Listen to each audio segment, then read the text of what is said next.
오늘 말씀의 제목 헤세드 엘로힘입니다. 벌써 하나님께 구하다 시리즈가 11번째가 됐습니다. 네, 시간이 진짜 빨리 가는 것 같아요. 그렇죠? 사무엘서 시리즈를 하겠다 했는데 벌써 10번, 11번째면 3달입니다. 3달. 네, 3달. 네, 3달 동안 쭉 그 하나님께 구한다는 것이 무엇인가에 대해서 나누었습니다. 사무엘이란 뜻이 하나님께 구하였다라는 뜻이고, 원어를 찾아보면 하나님에 대해서 들었다라고 하는 또 뜻이 있습니다. 무엇이냐면 우리가 기도하는 것을 통해서 우리의 그 기도의 결론은 무엇이죠? 하나님에 대해 듣는 것입니다. 하나님의 뜻을 듣게 되는 것이고 하나님이 어떠한 분이신지를 알게 되는 것입니다. 사무엘 상하를 읽으면서 그러면 그 하나님이 도대체 어떠한 분인가라고 했을 때 이 분이죠. 따라해 보실까요? 헤세드 엘로힘. 네, 무엇이냐면 하나님의 은총이에요. 그러니까 은총을 베푸시는 하나님, 은혜의 하나님이라는 사실입니다. 오늘 그 하나님의 은혜가 너무나도 잘 드러나는 사건이 있는데 다윗의 범죄를 통해서 한번 살펴보고자 합니다. 여러분, 다윗이 엄청 위대한 왕인데 다윗이 엄청난 죄를 저질렀습니다. 어떤 죄를 저질렀는지 아시나요? 다윗이 어떤 죄를 지었는지 아세요?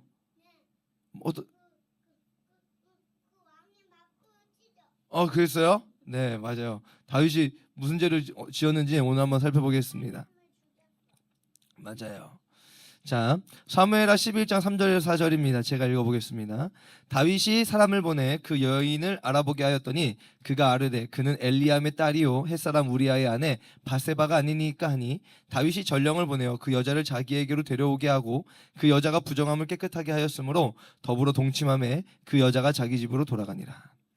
다윗의 부하들을 암몬이라고 하는 족속이 욕보였습니다.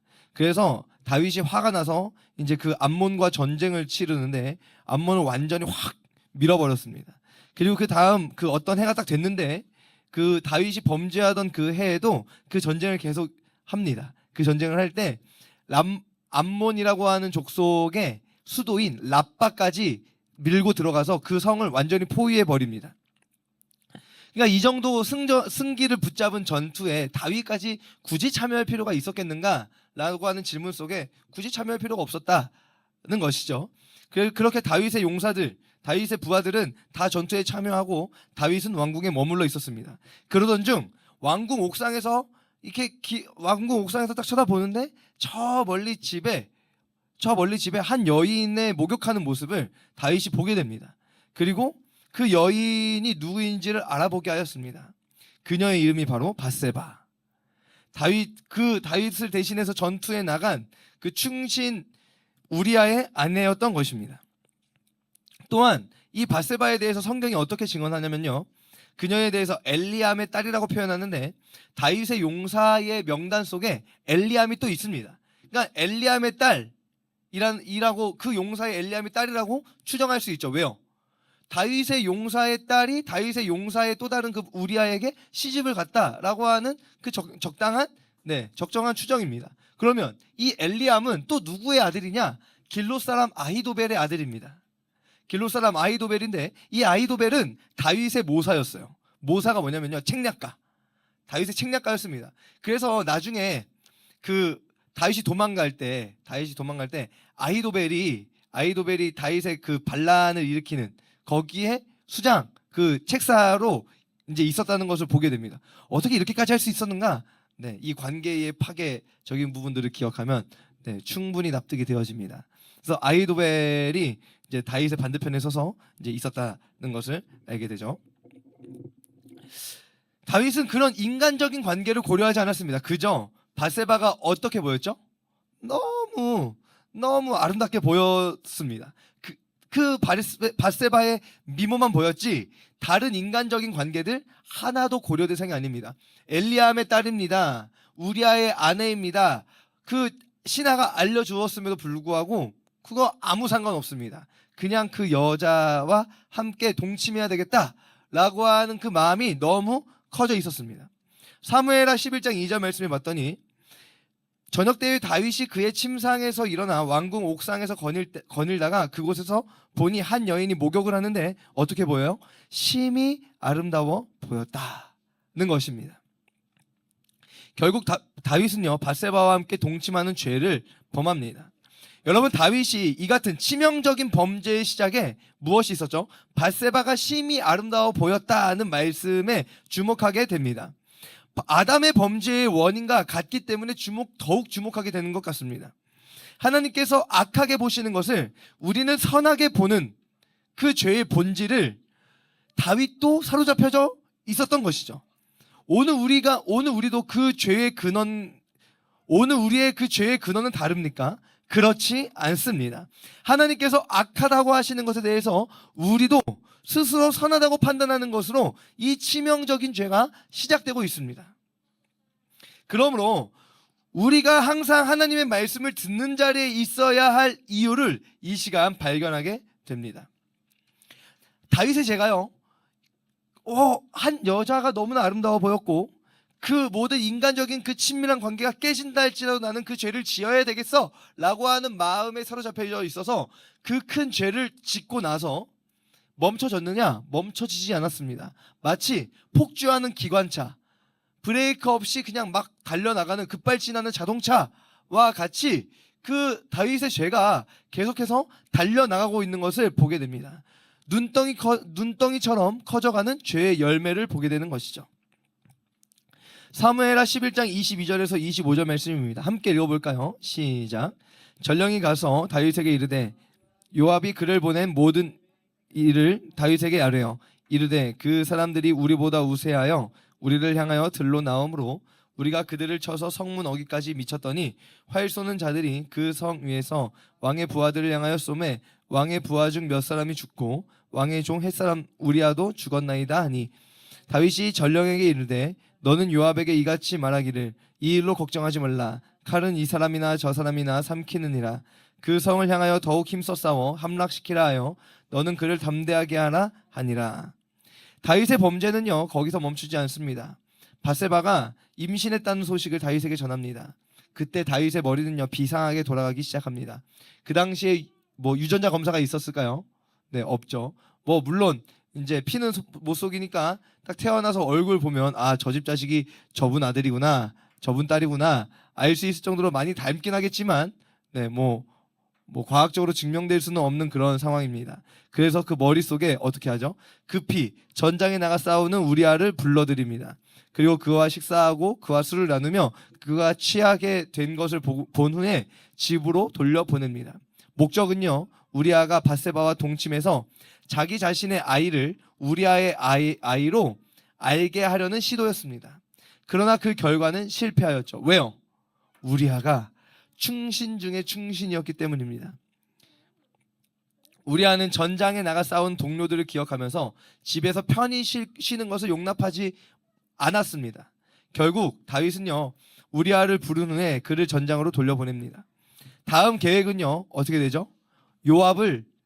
군사령관 요압을 끌어들이는 것이었습니다. 우리아를 적진 깊숙한 곳까지 같이 들어간 뒤에 나머지는 슬그머니 후퇴해서 자연스럽게 우리아가 죽게 하라는 명령이었습니다. 요압은 그 일을 완수함으로 다윗의 범죄의 공범이 되어버립니다. 그 임무를 수행함으로 우리아만 죽는 것이 아닙니다. 또 누가 죽죠? 다윗의 다른 부하 몇 명도 함께 죽게 되었습니다. 정리하면 이렇죠. 그의 부하 우리아가 죽고요. 그의 부하 요압은 다윗의 죄의 공범이 되고요. 또 우리아와 함께 또 다른 부하들도 희생양이 되고 맙니다. 이 같은 다윗의 죄는요 계속해서 커져만 가는데 그 죄에 대한 다윗의 반응은 너무나도 무덤덤합니다. 어떻게 말하죠? 25절에 이 일로 걱정하지 말라. 칼은 이 사람이나 저 사람이나 삼키느니라. 너무나도 무덤덤한 다윗의 반응을 보게 됩니다. 그 밧세바와 동침한 것도 너무나 큰 죄악인데 그의 남편인 우리아를 죽이려 하였고 죽였고 그 일에 나만 범죄자가 되는 것이 아니라 군사령관 요압도 공범으로 만들어버리고 또 다른 누군가 어느 한 가정의 가장들을 죽게 만들었습니다. 그렇죠. 이 모든 관계의 파괴의 시작이 그 밧세바를 취함으로 이루어졌다는 것을 보게 되는데 다윗은요 어떻게 말하죠? 이 일로 걱정하지 말라. 칼은 이 사람이나 저 사람이나 삼킨다 말합니다. 와 진짜 나쁜 놈이지 않습니까? 네, 이것만 생각하면 뭐 이런 다윗을 뭘 높이나? 다윗이 뭐 이렇게 멋있는 사람이 아닌데 이 완전 인간 말종이네 라고 말할 수밖에 없습니다. 그리고 이 같은 다윗의 모습을요, 하나님께서도 판단하십니다. 어떻게 해요? 악하다 판단하시는 것입니다. 여러분, 오늘 우리가 깨어서 죄를 범하지 않는 것은 당연합니다. 네, 깨어 있어야 되고 죄를 범하면 안 됩니다. 그리고 그와 동시에 우리는요, 죄에 대해서 둔감한 마음이 되어져 있지는 않은지를 계속해서 나 스스로를 살펴보아야 합니다. 왜요? 점점 커져가는 다윗의 죄의 열매가 오늘 우리가 가진 죄의 열매와 같은 종류이기 때문입니다. 아멘이시죠? 아멘. 그러면 그런 다윗이요, 이제 어떻게 하냐면요, 회개합니다. 하나님께서 나단을 보내십니다. 사무엘하 12장 7절 말씀 읽어볼까요? 시작. 나단이 다윗에게 이르되 당신이 그 사람이라. 이스라엘의 하나님 여호와께서 이와 같이 이르시기를 내가 너를 이스라엘 왕으로 기름 붓기 위하여 너를 사울의 손에서 구원하고. 하나님께서는 악을 행하는 다윗에게 나단 선지자를 보내십니다. 그리고 한 가지 예를 들어 말씀하십니다. 한 부자가 있습니다. 왕이요. 그 부자는 양과 소가 많습니다. 그럼에도 가난한 자식 같은 암양 새끼 한 마리, 가난한 자의 자식 같은 암양 새끼 한 마리를 빼앗아서 손님을 대접했습니다. 이 이야기를 들은 다윗은요, 분노합니다. 당장에 내가 오늘 그를 죽여버리겠다 라고 극대노합니다. 그러자 선지자 나단이 말합니다. 그 사람이 바로 당신입니다 라고 소리치는 것입니다. 다윗이 죄에 매여 있다 하여 살이 분별이 되지 않는 상태는 아니었음을 우리는 알게 됩니다. 왜요? 나단 선지자의 말을 통해서 다윗이 말하잖아요. 그 부자라고 하는 자를 내가 당장에 죽이겠다. 살이 분별이 됩니다. 무엇이 죄인지를 분명하게 알고 있습니다. 그렇죠? 그러한 가운데서 말하는 것입니다. 그 사람이 바로 당신입니다. 진정 예수님의 말씀처럼 자신의 눈에 들보는 보지 못하고 이웃의 눈에 있는 티를 빼라 말하는 모습이 누구의 모습입니까? 다윗의 모습인 것을 보게 됩니다. 마찬가지로 오늘 우리도 다윗의 잘못을 너무나 명확하게 보면서 우와, 다윗 완전 인간 말종이구만 이라고 말하고 있지는 않습니까? 오늘 내 잘못과 죄는 보지 못한 채 다윗을 판단하고 있는 내 모습을 보게 되지는 않습니까? 말씀 속에 깨닫는 은혜가 저와 여러분 가운데도 있기를 소망합니다. 결국 다윗은요, 회개합니다. 사무엘하 12장 13절 오늘 본문 말씀이죠. 읽어보겠습니다. 시작. 다윗이 나단에게 이르되 내가 여호와께 죄를 범하였노라 하매 나단이 다윗에게 말하되 여호와께서도 당신의 죄를 사하셨나니 당신이 죽지 아니하려니와. 그 말씀을 들은 다윗은 자신의 죄를 인정합니다. 그리고 하나님께서는 선지자 나단을 통해서 용서를 선언하십니다. 오늘 본문 말씀에서는 그 내용을 너무나 짧게 진술하고 있지만 다윗의 그 구구절절한 회개의 내용은 시편 51편에 잘 나타나 있습니다. 하나님이여 주의 인자를 따라 내게 은혜를 베푸시며 주의 많은 긍휼을 따라 내 죄악을 지워 주옵소서. 나의 죄악을 말갛게 씻으시며 나의 죄를 깨끗이 제하소서. 물은 나는 내 죄과를 압니다. 내 죄가 항상 내 앞에 있습니다. 주의 얼굴을 내 죄에서 돌이키시옵소서. 내 모든 죄악을 지워 주옵소서. 하나님이여 내 속에 정한 마음을 창조하시고 내 안에 정직한 영을 새롭게 하여 주옵소서. 나를 주 앞에서 쫓아내지 마시고 주의 성령을 내게서 거두지 마옵소서. 주의 구원의 즐거움을 내게 회복시켜 주시고 자원하는 심령을 주사 나를 붙들어 주옵소서. 주께서는 제사를 기뻐하지 아니하시나니 그렇지 아니하면 내가 드렸을 것이라. 주는 번제를 기뻐하지 아니하시니이다. 하나님께서 구하시는 제사는 상한 심령이라. 하나님이여 상하고 통회하는 나의 마음을 주께서 멸시하지 아니하시리이다. 다윗은요, 정말 그 죄를 아파하는 마음을 가지고 하나님 앞에 나아가 자신의 죄를 고백하며 하나님의 은혜를 구했습니다. 그럼에도 이 다윗이 저지른 죄의 이야기를 살펴보면 다윗이 시편 51편의 기도의 말을 말한다는 것 자체가 너무 뻔뻔스럽게 느껴지기도 합니다.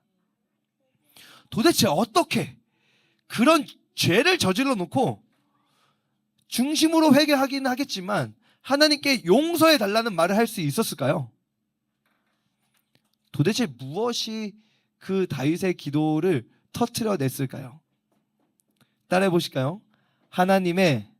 따라해 보실까요? 하나님의 은총. 네, 하나님의 은총을 의지했기 때문입니다. 오늘 이 이야기, 다윗의 범죄와 회개의 이야기의 핵심의 부분을 함께 이해하며 나아가기 위해서 또 한 가지 사건을 들여다보아야 합니다. 무엇이냐면요, 다윗이 고백하는 헤세드 엘로힘입니다.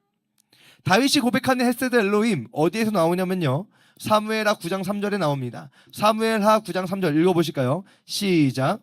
왕이 이르되 사울의 집에 아직도 남은 사람이 없느냐? 내가 그 사람에게 하나님의 은총을 베풀고자 하노라 하니 시바가 왕께 아르되 요나단의 아들 하나가 있는데 다리 저는 자니이다 하니라.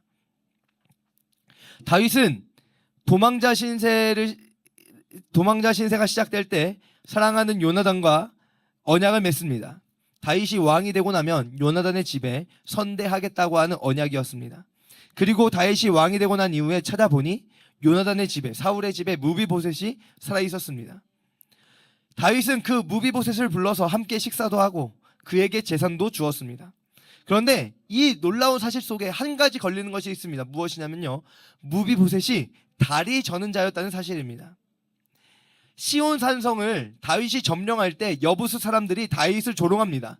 맹인과 다리 저는 자라도 너 다윗을 물리칠 것이다 라고 조롱했습니다. 왜냐하면 사사기 때부터 그 유다 이스라엘 그 가나안 땅을 정복하는 그 정복 전쟁 속에 헤브론 산지는요 정복하지 못했어요. 이 다윗이 정복하기 전까지 정복되지 않았습니다. 난공불락의 성이 바로 이 성입니다. 그러니까 조롱하는 겁니다. 다윗 네가 암만 강해도 네가 암만 쳐들어와도 우리 안에 맹인과 다리 젖는 자가 너를 그냥 무찌른다. 야, 너 그냥 내가 이렇게 손톱으로 콕 찌르면 이긴다. 이렇게 조롱한 것입니다. 그래서 다윗이 분노하여 의로운 분노 가운데에서 공격을 명령하고 다윗의 마음에 미워하는 다리 저는 사람과 맹인을 치라 명령하였고 그곳을 점령합니다. 그리고 속담이 생겨나죠. 어떻게 해요? 맹인과 다리 저는 사람은 집에 들어오지 못하리라. 신명기 23장 1절 말씀에는요, 총회에 들어오지 못하는 자들 가운데에 신명기 23장 1절 말씀 제가 찾아서 한번 읽어드리겠습니다. 고환이 상한 자나 음경이 잘린 자는 여호와의 총회에 들어오지 못하리라. 그러니까 무언가 부정한 자들은 그 하나님의 총회, 이스라엘의 총회에 들어오지 못한다. 그러니까 다윗에게는 어떠한 중심이 있었는가 하면 그 부정한 자, 그리고 그 부정한 자들이 들어오지 못한다는 것이 다윗의 마음에 미워하는 것으로 분명하게 있었다는 것을 보게 되는 것입니다. 그럼에도 불구하고 다윗의 미워하는 다리 젖는 사람, 그리고 맹인과 다리 젖는 자는 집에 들어오지 못하리라 하는 그 속담, 그리고 신명기 23장 1절 말씀에 하나님께서 하신 그 말씀에 있는 그 부정한 자, 그 부정한 자에 대한 그것, 그럼에도 불구하고 다윗은 어떻게 하죠? 무비보셋을 품어냅니다. 왜요? 왜 품어냅니까? 그 부정한 자 무비보셋을 함께 식사 자리에 초대하고 왜 그를 품어안습니까? 요나단과의 언약을 지키는 것이었습니다. 그런데 이 요나단과의 언약을 지키면서 자신의 그 요나단과의 언약을 지키는 다윗의 모습을 무엇으로 명명합니까? 하나님의 은총을 베풀리라. 합당하지 않은 자이지만 언약이 있기에 언약을 시행하겠다라고 하는 다윗의 그 모습은 무엇을 드러내는 것이라고요? 하나님의 은총을 드러내는 것이었어요. 그렇게 다윗은요, 하나님의 언약을 신뢰하고 그 하나님의 언약을 지키심으로 베푸시는 하나님의 은총을 바라보았습니다. 그 바라보는 것이 있었기 때문에 시편 51편에 있는 중심을 다한 회개를 다윗이 할 수 있었던 것이죠. 다윗이 요나단과 한 그 언약을 신실하게 지키는 것으로 그 합당하지 않은 자까지도 끌어안는 그 모습이 하나님의 은총이었다. 나에게도 그 은총이 있다라고 하는 확신입니다. 그렇다면 다윗에게 주신 하나님의 언약이 무엇입니까? 지난주일 나누었던 하나님의 언약입니다. 사무엘하 7장 14절에서 16절입니다. 읽어보실까요? 시작. 나는 그에게 아버지가 되고 그는 내게 아들이 되리니 그가 만일 죄를 범하면 내가 사람의 매와 인생의 책찍으로 징계하려니와 내가 내 앞에서 물러나게 한 사울에게서 내 은총을 빼앗은 것처럼 그에게서 빼앗지는 아니하리라. 내 집과 내 나라가 내 앞에서 영원히 보존되고 내 왕위가 영원히 견고하리라 하셨다라. 그 언약의 내용, 하나님께서 다윗에게 하신 그 언약의 내용은 죄를 범하면 사람의 매와 인생의 채찍으로 징계해야 돼. 하나님, 내 은총을 빼앗지는 아니하리라. 너의 집과 너의 나라가 내 앞에서, 하나님 앞에서 영원히 보존되고 너의 왕이, 다윗의 왕위가 영원히 견고하리라 하신 그 언약을 의지하였습니다. 여러분, 하나님은 공의로우십니다. 그렇게 죄를 용납하실 수 없습니다. 그럼에도 불구하고 죄를 지은 다윗을 용납하십니다. 마치 다리 저는 자는 집에 들어오지 못하리라 속담이 생겨났음에도 다리 저는 자 무비보셋을 받아들인 언약을 성취하는 하나님의 은총을 드러낸 다윗처럼 말입니다. 그렇다면 하나님은 그 은총 베푸심을 위해서 무엇을 지불하셨습니까? 요한복음 1장 29절 말씀입니다. 읽어보실까요? 시작. 이튿날 요한이 예수께서 자기에게 나오심을 보고 이르되 보라, 세상 죄를 지고 가는 하나님의 어린 양이로다. 여러분, 하나님은 다윗의 회개를 받으셨고 그를 용서하셨습니다. 그럼 그것으로 끝입니까? 그 용서하심이 연결되어져 있는 것이 있습니다. 바로 예수 그리스도의 십자가입니다. 여러분 보십시오. 오늘도 바라보십시오. 세상 죄를 지고 가는 하나님의 어린 양 예수 그리스도이십니다.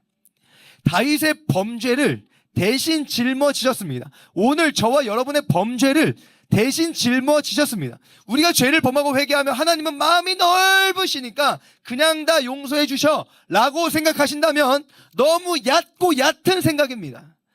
성경을 잘 모르시는 겁니다. 하나님의 용서가 무엇인지를 제대로 알지 못하시는 겁니다.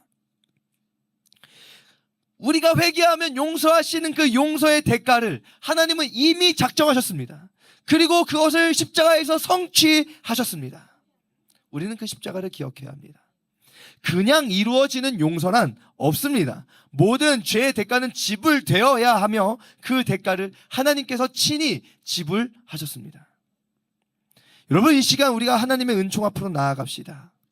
성령님께서 말씀을 깨닫게 하시고 우리 안에서 죄를 죄로 인정하게 하시는 그 은혜가 임하기를 간구합시다.